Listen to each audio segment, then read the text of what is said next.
Hey guys, back again. This is Sonny from Gracie Bradenton. Like, subscribe, hit the bell, ding dong. Question this week. Um, Here we go. I've heard comments to the effect BJJ today is watered down or diluted.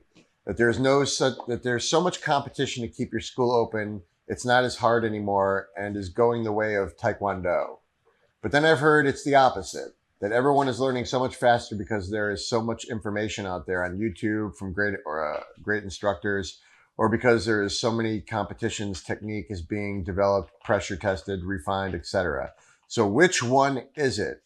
People are better today than they were 20 years ago? Thank you.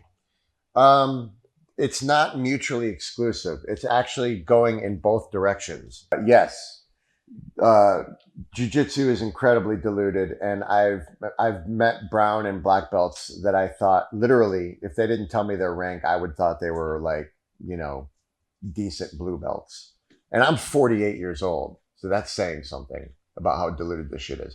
Because I am nowhere near a world beater in this sport, and if I think a black belt or a brown belt feels like a blue belt, then they must really suck, right? So, but at the same time, I also don't think for the guys that are gamers that it takes as long as 10 years anymore to get a black belt because, I have a couple students that, I just gave a student a purple belt maybe four or 5 months ago at this point, and he's literally one of the best guys in the gym. Like he can hang with the browns and the blacks, and he's just a phenom, this kid. But all he does is train. He comes in every single day. He trains really hard. So yeah, I do think. And if you're competing, like these guys, man, some of these new guys coming up that aren't even black belts yet, like Andrew Tackett and his brother. Um, well, I mean, I guess Nicky Ryan's a black belt now, but before, it's like some of these purple belts that compete, and these even some of these blue belts that compete. Look at Nicky Rod, right? Nicky Rod. I know. Everyone's saying, well, it's Nicky Rod. No, Nicky Rod was a blue belt when he got, I think, second or third at the ADCC trials, and then he went over to the West Coast trials and won the trials. And then I think he got his purple. I'm not sure, like he got his purple belt in there or somewhere.